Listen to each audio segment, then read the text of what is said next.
नमस्कार दोस्तों, आपको पता है कि इंग्लिश के बेसिक सेंटेंस यानी कि बेसिक वाक्य जो होते हैं वो लगभग सभी लोग बना ही लेते हैं। लेकिन जब एक्चुअल में अपनी भाषा जो हम बात करते हैं उस तरह का सेंटेंस इंग्लिश में कन्वर्ट करना होता है तो हम नहीं कर पाते। जैसे अगर हमें बोलना है अब मैं क्या करूं, अब मैं कहाँ जाऊं, अब मैं कैसे कहूं।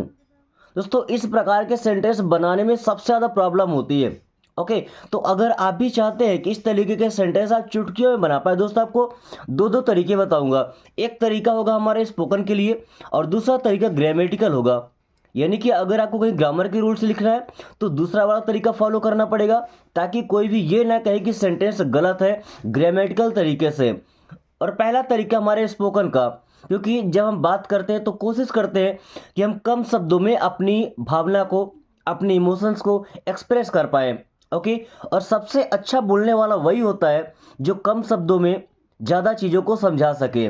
ओके, तो सबसे पहले हमने वर्ड लिया वॉट। ये सब डब्ल्यू एच वर्ड से बनने वाले हैं। सबसे पहला वर्ड है हमारा वॉट, और वॉट मीन्स होता है क्या।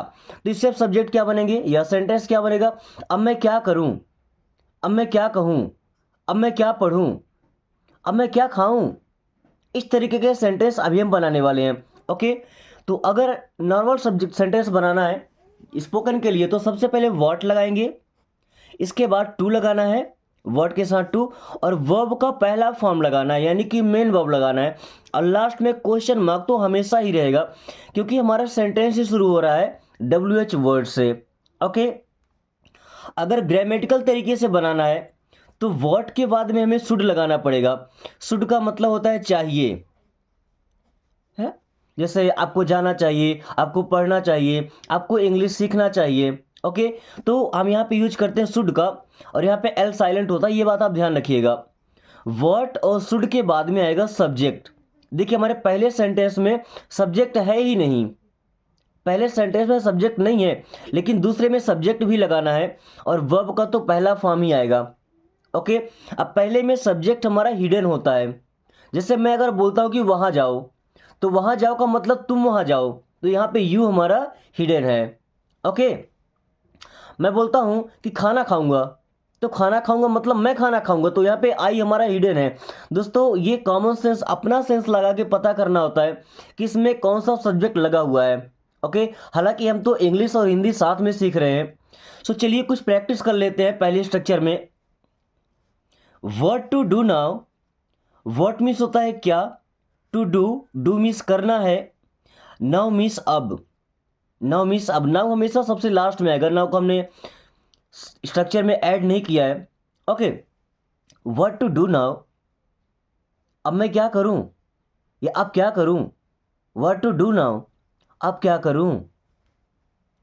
व्हाट टू डू नाउ, ऐसा बोल सकते हैं अब मैं क्या करूं या अब क्या करूं। What to do now. वही अगर ग्रामेटिकल तरीके से बनाना तो जैसे यहाँ पे लगा व्हाट टू, तो यहाँ पे लग जाएगा व्हाट शुड, और फिर सब्जेक्ट आ जाएगा। ओके, व्हाट मीन्स क्या, शुड मीन्स चाहिए, आई मीन्स मैं या मुझे, डू मीन्स करना, नाउ मीन्स अब। So what should I do now, अब मुझे क्या करना चाहिए। What should I do now, अब मुझे क्या करना चाहिए। दोस्तों इन दोनों सेंटेंस में आपको जरा सा भी फर्क समझ नहीं आएगा। अब मैं क्या करूं या अब मुझे क्या करना चाहिए, दोनों एक ही बात है।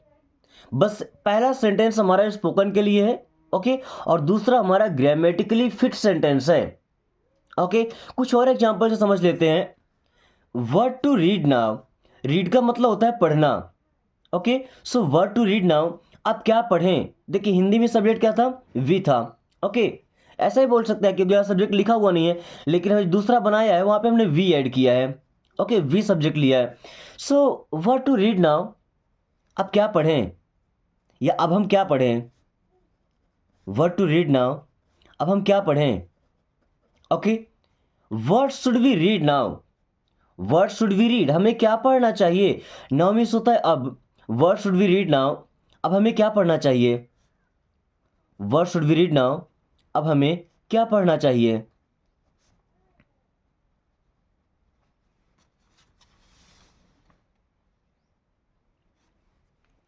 वर्ड टू से नाउ, दोस्तों से का मतलब होता है कहना।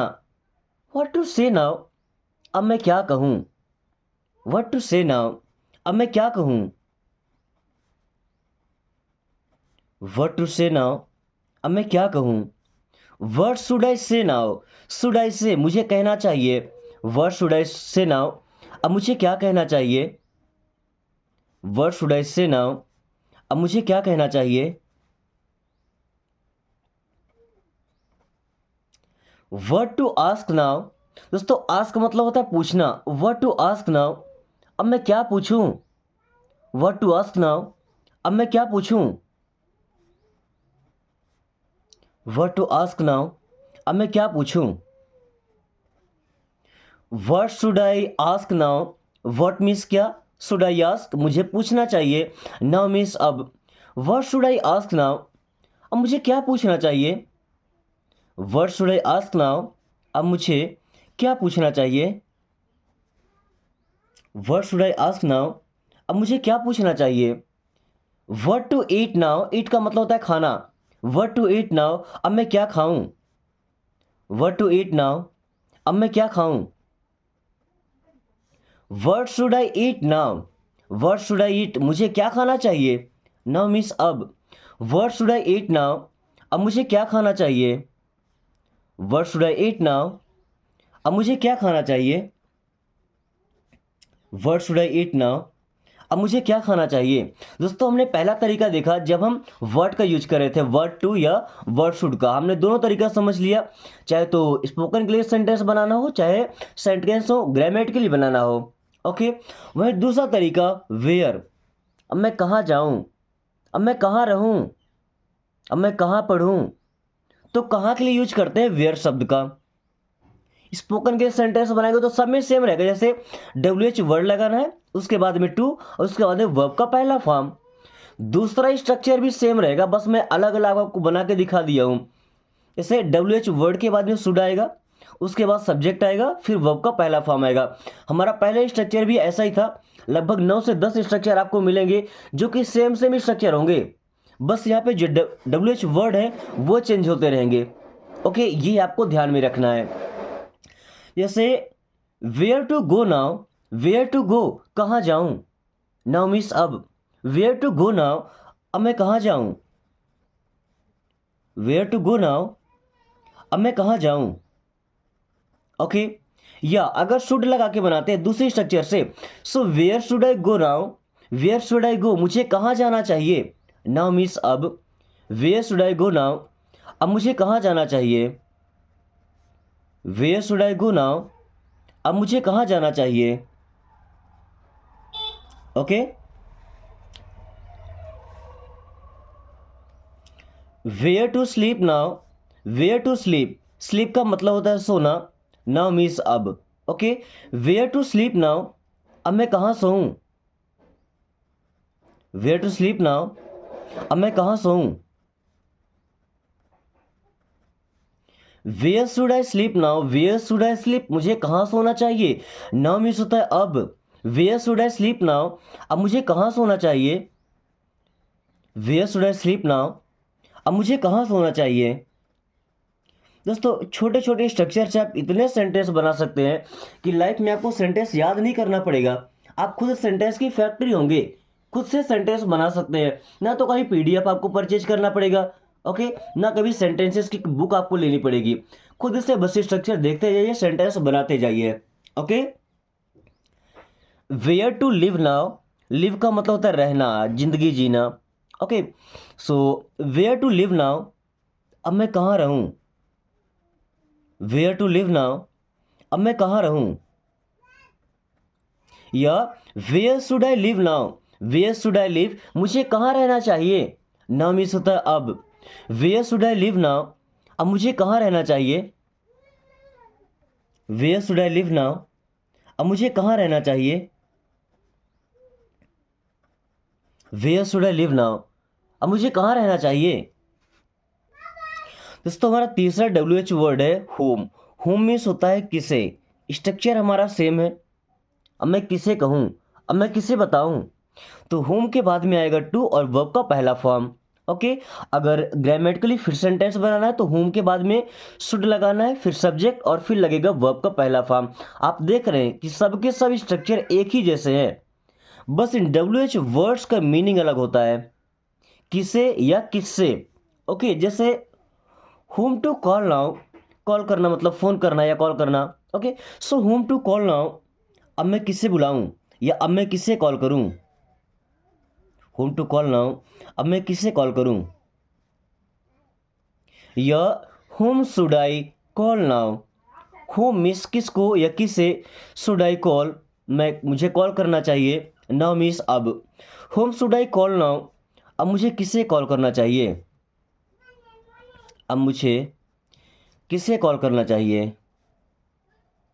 ओके, शुड का यूज करके और सब्जेक्ट लगाकर हम ग्रामेटिकली सेंटेंस को फिट कर सकते हैं।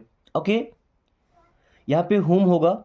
Okay, whom to tell now, whom का मतलब किसको, टू टेल का मतलब बताऊं, नाउ मी सब। whom टू टेल नाउ, अब मैं किसे बताऊं, whom टू टेल नाउ, अब मैं किसे बताऊं, whom टू टेल नाउ, अब मैं किसे बताऊं। या अगर ग्रामेटिकली सेंटेंस बनाना है तो क्या बोलेंगे, whom should I tell now, whom should I tell मुझे किसे बताना चाहिए, नाउ मीन्स अब। So whom should I tell now, अब मुझे किसे बताना चाहिए या किसको बताना चाहिए, अब मुझे किसको बताना चाहिए, whom should I tell now. Okay, whom to blame now, दोस्तों ब्लेम का मतलब होता है आरोप लगाना, दोष देना। Okay, whom to blame now, अब मैं किसे दोष दूं, whom टू ब्लेम नाउ, अब मैं किसे दोष दूं। whom should I blame now, whom should I blame मुझे किसको दोष देना चाहिए, किस पर आरोप लगाना चाहिए, नाउ मीन्स अब। whom should I blame now, अब मुझे किसको दोष देना चाहिए, अब मुझे किसको दोष देना चाहिए।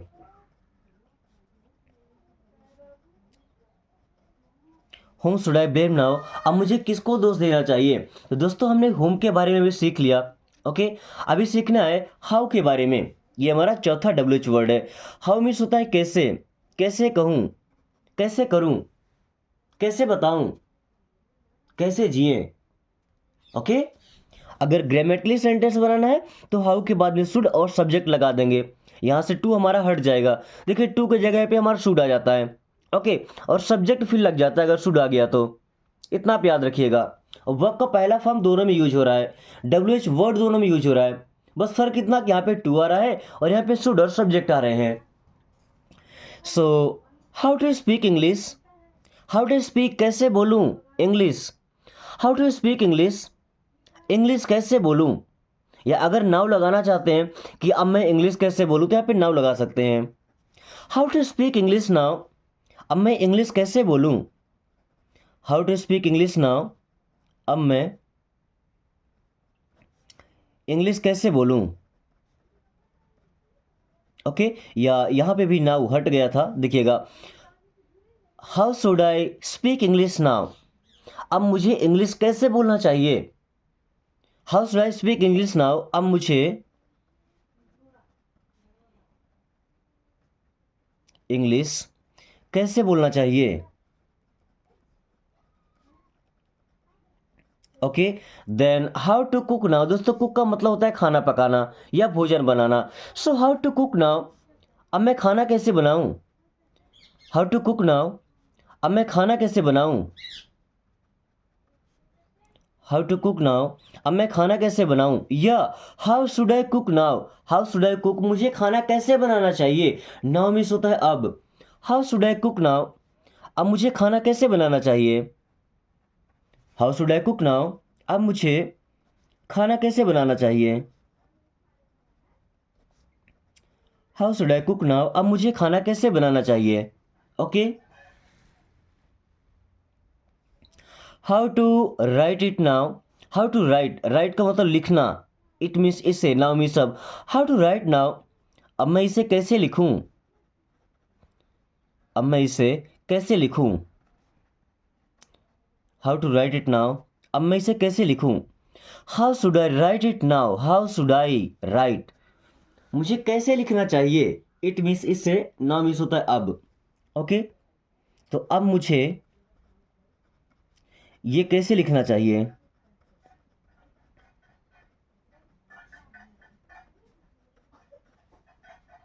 How should I write it now? अब मुझे ये कैसे लिखना चाहिए? How to explain you now? Explain का मतलब होता है समझाना। यू मीन्स आपको। How to explain you now? अब मैं आपको कैसे समझाऊं? How to explain you now, अब मैं आपको कैसे समझाऊं? ओके, या how should I explain you now? How should I, मुझे कैसे समझाना चाहिए? यू मीन्स आप या कौन, हाँ मीन्स अब। How should I explain you now? अब मुझे आपको कैसे समझाना चाहिए? अब मुझे आपको कैसे समझाना चाहिए? How should I explain you now? अगला यूज हम सीखने वाले हैं वेन का। वेन का मतलब होता है कब। जब समय की बात करना हो, समय के बारे में पूछना हो, तो वेन का यूज करते हैं। स्ट्रक्चर देखिए सेम सेम है। Okay, when to and verb का first form, and when should subject and verb का पहला फॉर्म। ओके, सो वेन दोनों में आ रहा है, वर्ब को फर्स्ट फॉर्म दोनों में आ रहा है, बस टू की जगह पे शुड और सब्जेक्ट लगाना है जब ग्रामेटिकली फिट करना हो। ओके, चलिए एग्जाम्पल देखते हैं इसका। When to go there, when to go there means वहाँ कब जाऊँ। वेन टू गो देयर, वहाँ कब जाना है। वेन टू गो देयर, वहाँ कब जाना है। देखिए वहाँ कब जाना है, तो यहाँ पे फिर अब का तो यूज हो नहीं सकता, नाउ तो यहाँ पे लगेगा नहीं। ओके, वहाँ कब जाना है। When should I go there, अब ऐसा बोल सकते हैं कि मुझे वहाँ कब जाना चाहिए। When should I go there, मुझे वहाँ कब जाना चाहिए। When should I go there, मुझे वहाँ कब जाना चाहिए। देखिए दोनों का सेम मतलब, वहाँ कब जाना है या मुझे वहाँ कब जाना चाहिए। ओके, वेन टू कम, कब आना है या कब आऊँ। वेन टू कम, कब आऊँ, कब आना है। वेन शुड आई कम, मुझे कब आना चाहिए। वेन शुड आई कब, मुझे कब आना चाहिए। वेन शुड आई कम, मुझे कब आना चाहिए। वेन टू टेल, टेल का मतलब होता है बताना। वेन टू टेल, कब बताऊँ। वेन टू टेल, कब बताऊँ। भाई तुम बताओ अपना टाइम, उस टाइम पे हम बता देंगे। So when should I tell, when should I tell means मुझे कब बताना चाहिए। वेन शुड आई टेल, मुझे कब बताना चाहिए। वेन शुड आई टेल, मुझे कब बताना चाहिए। दोस्तों वेन का यूज देखिए समय पूछने के लिए था, इसलिए यहाँ पे नाउ का यूज हमने किया ही नहीं। ओके, अभी वाई, वाई का मतलब होता है क्यों, रीजन, वजह जानने के लिए। सो वाई और टू के बाद में लगाना है वर्ब का पहला फॉर्म फॉर स्पोकन, और why should subject and verb का पहला फॉर्म लगाना है जब ग्रामेटिकली सेंटेंस बनाना हो, है ना। मैं क्यों जाऊं, मुझे क्यों जाना चाहिए, मैं क्यों बोलूं, मैं क्यों बताऊं। Okay, so why to go there, वहां मैं क्यों जाऊं, ये वहां क्यों जाऊं। वाई टू गो देयर, वहां मैं क्यों जाऊं।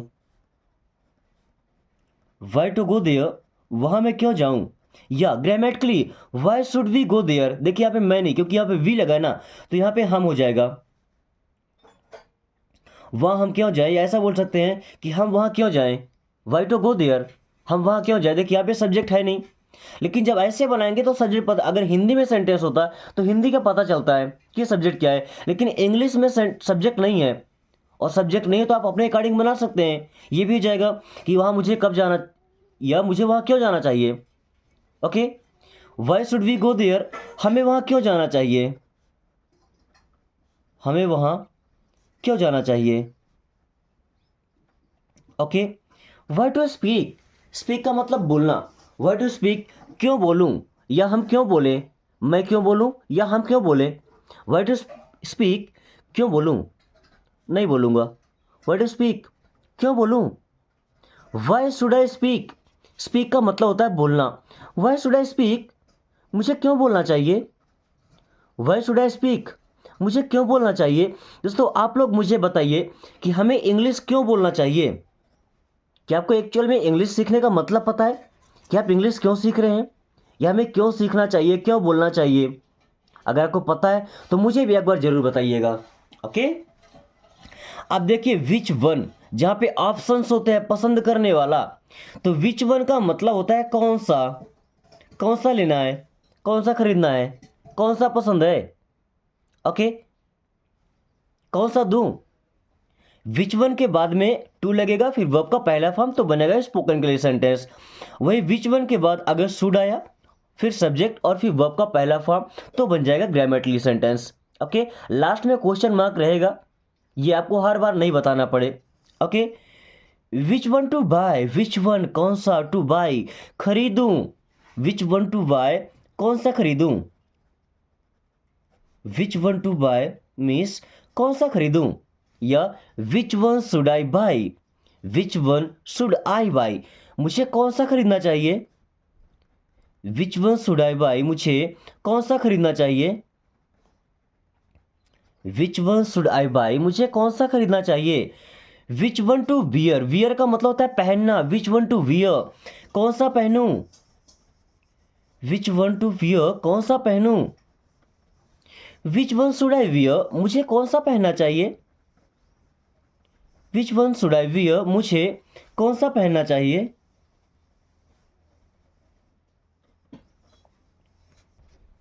अगला स्ट्रक्चर है at what time. At what time का मतलब हो जाएगा किस समय या कब। एट व्हाट टाइम किस समय, या ऐसा बोल सकते हैं कब, है ना, समय की बात होगी। और टू के बाद में वर्ब का पहला फॉर्म लगा देंगे। वहीं पर अगर ग्रामेटिकली फिट करना है तो शुड, सब्जेक्ट और वर्ब का पहला फॉर्म। देखिए एट व्हाट टाइम दोनों में सेम है, वर्ब का पहला फॉर्म भी दोनों में सेम है, बस टू के जगह पे शुड और सब्जेक्ट आ रहे हैं। ओके, जैसे at what time to go there, वहाँ कब जाना है। At what time to go there वहाँ कब जाना है, या वहाँ किस समय जाना है। At what time to go there वहाँ किस समय जाना है। At what time should I go there मुझे वहाँ किस समय जाना चाहिए। At what time should I go there मुझे वहाँ किस समय जाना चाहिए। मुझे वहाँ किस समय जाना चाहिए। At what time should I go there मुझे वहाँ किस समय जाना चाहिए। At what time to come किस समय आना है। At what time to come किस समय आना है। At what time should I come मुझे किस समय आना है। At what time should I come मुझे किस समय आना है। मुझे किस समय आना है। ओके दोस्तों, हमारा लास्ट स्ट्रक्चर बताए फ्रॉम वेयर। फ्रॉम वेयर का मतलब होता है कहाँ से। फ्रॉम वेयर का मतलब कहाँ से। स्ट्रक्चर हमारा सेम है, टू के बाद वर्ब का पहला फॉर्म, या तो फिर from where, should, subject and verb का पहला फॉर्म। ओके, एक एग्जांपल समझाता हूँ आपको। From where to buy clothes. From where कहाँ से, टू बाय खरीदूं, क्लॉथ्स मीन्स कपड़े। From where to buy clothes कपड़े कहाँ से खरीदूं। From where to buy clothes कपड़े कहाँ से खरीदूं। दोस्तों मुझे उम्मीद है कि आज का वीडियो जो टॉपिक लेकर आया था वो क्लियर हो गया होगा। अगर जरा सा भी डाउट है तो बेशक आप कमेंट करके पूछ सकते हैं, लेकिन जितने सेंटेंस बचे हुए हैं इनको आपको ट्रांसलेट करना है, क्योंकि 8 तरीके में पूरी तरह से आपको समझा चुका हूं, 9वां तरीका है। ओके, एक एग्जाम्पल भी दे दिया हूं और मुझे उम्मीद है कि आप इसे ट्रांसलेट कर पाएंगे, क्योंकि आप भी एक्सलेंट हो चुके हैं। अगर क्लास पसंद आई तो वीडियो को लाइक करके दोस्तों के पास शेयर कर दीजिए, और अगर आपने अभी तक चैनल को सब्सक्राइब नहीं किया तो प्लीज़ सब्सक्राइब करके चैनल से मेंबरशिप परचेज कर लीजिए, क्योंकि मेंबर्स के लिए जो क्लासेस आती है वो कुछ स्पेशल होती है, जो कि यूट्यूब का फीचर है।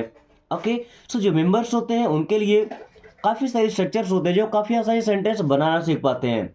सो thanks for watching, take care.